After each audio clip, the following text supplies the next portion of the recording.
আসসালামু আলাইকুম। সবাইকে স্বাগত জানাচ্ছি আমি নাইম ফাথম মুবিন। শুরুতে সংবাদ শিরোনাম।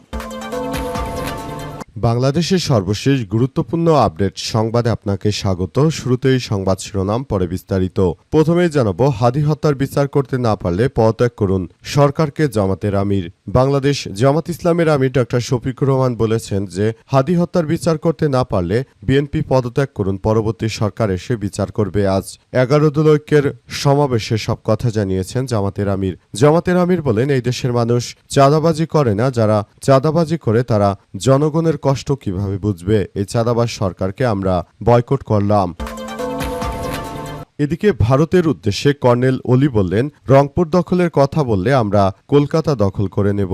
এলডিপি চেয়ারম্যান ডক্টর কর্নেল অবসরপ্রাপ্ত ওলি আহমেদ বীরবিক্রম ভারতের উদ্দেশ্য করে বলেছেন যে আপনাদের দাসদাসীরা দিল্লিতে, বাংলাদেশে এখন আপনাদের দাসত্বের আর জায়গা নেই। গণভোটের গণরায় বাস্তবায়ন, তিস্তা মহাপরিকল্পনা বাস্তবায়ন সহ সীমান্তে পুশিন বন্ধ এবং জনদুর্ভোগ নিরসনের দাবিতে আজ ঐক্যের রংপুর বিভাগীয় সমাবেশে সব কথা জানিয়েছেন তিনি।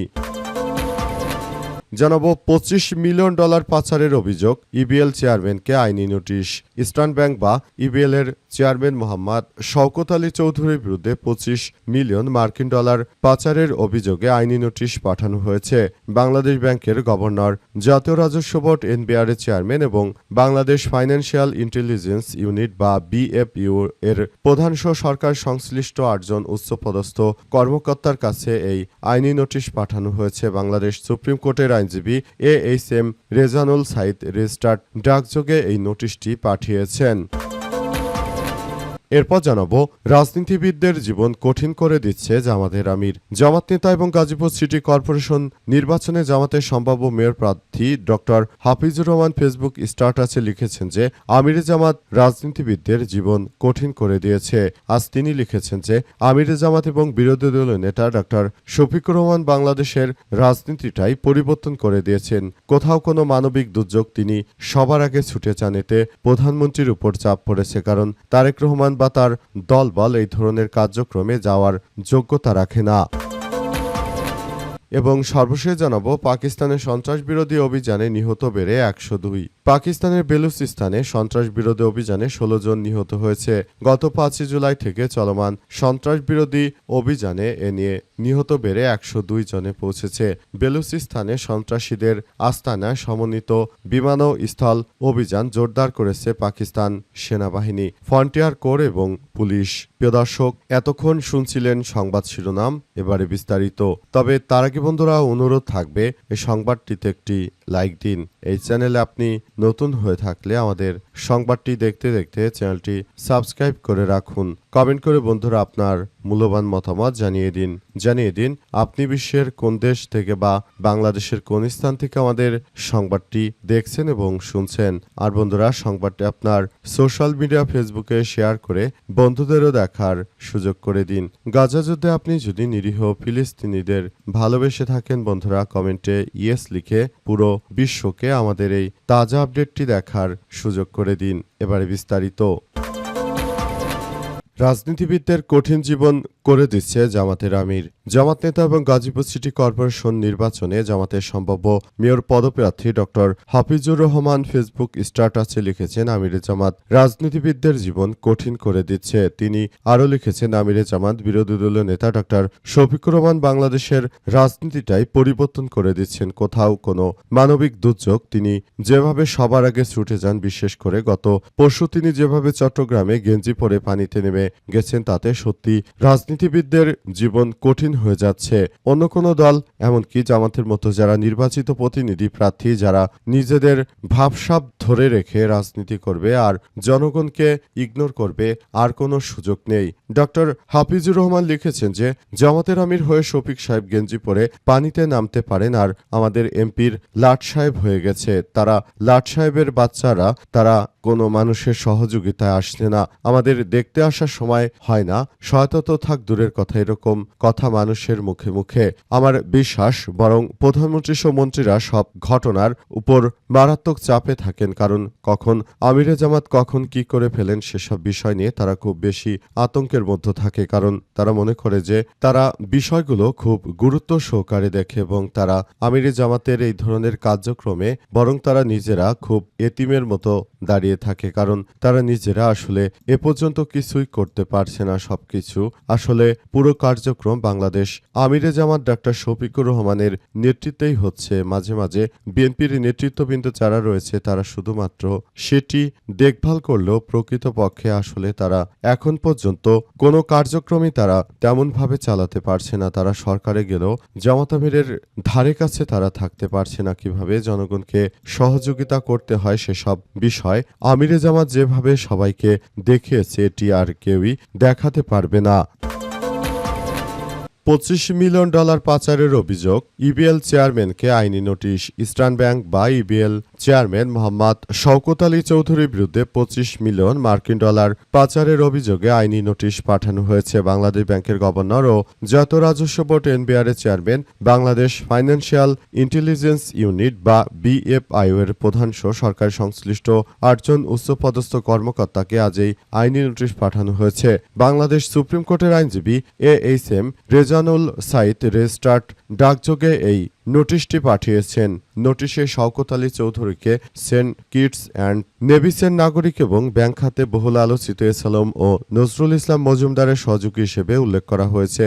নোটিশে সন্দেহজনক লেনদেনটি নির্বিঘ্নে দুবাইয়ে হস্তান্তরের সুযোগ পাওয়া সত্ত্বেও কেন যথাযথ আইনি পদক্ষেপ গ্রহণ করা হয়নি তার ব্যাখ্যা চাওয়া হয়েছে। একই সঙ্গে আগামী 7 দিনের মধ্যে দায়ী ব্যক্তিদের বিরুদ্ধে ব্যবস্থা গ্রহণ এবং প্রকৃত তথ্য জনসমক্ষে আনার দাবি জানানো হয়েছে। যথাযথ আইনি পদক্ষেপ নেওয়ার হুঁশিয়ারির কথা জানানো হয়েছে। নোটিশে এইচএম রেজানুল সাইদ অভিযোগ করেছেন যে সাবেক ভূমিমন্ত্রী সাইফুজ্জামান চৌধুরী পাচারকৃত সম্পদের তদন্ত চলাকালে যুক্তরাজ্যের সংশ্লিষ্ট ন্যাশনাল ক্রাইম এজেন্সি সহ শওকত আলী চৌধুরী নামে যুক্তরাজ্যে রক্ষিত $25 মিলিয়ন সন্ধান পায়। ওই সময় তিনি অর্থটি সংযুক্ত আরব আমিরাতে দুবাইয়ে মাস্টারের ব্যাংক ও এমিরেটস এনবিডিতে হস্তান্তরের চেষ্টা করেন। হাদি হত্যার বিচার করতে না পারলে পদত্যাগ করুন, সরকারকে জামাতের আমির। বাংলাদেশ জামাত ইসলামের আমির ডাক্তার শফিকুর রহমান বলেছেন যে হাদি হত্যার বিচার করতে না পারলে পদত্যাগ করুন, পরবর্তী সরকারে সে বিচার করবে। আজ 11 দলীয় ঐক্যের মহাসমাবেশে তিনি এসব কথা জানান। জামাতের আমির বলেন, এদেশের মানুষ চাঁদাবাজি করে না, যারা চাঁদাবাজি করে তারা জনগণকে কষ্ট দেয় এবং তারা জনগণের কষ্ট কিভাবে বুঝবে। বর্তমান সরকারের ভূমিকার সমালোচনা করে বিরোধী দলীয় নেতা নির্বাচনের আগে তিস্তা বাঁচাও আন্দোলন করলেও বাজেটের জন্য কোনো বরাদ্দ রাখা হয়নি। তিনি ঘোষণা করেছেন যে আগামীতে ইনশাল্লাহ 11 দলীয় ঐক্য নির্বাচিত হয়ে সরকার গঠন করলে তিস্তা মহাপরিকল্পনা বাস্তবায়ন করা হবে। এছাড়াও সীমান্তে ভারতীয় আগ্রাসনের বিরুদ্ধে সরকারের নীরবতার কঠোর সমালোচনা করেছেন তিনি।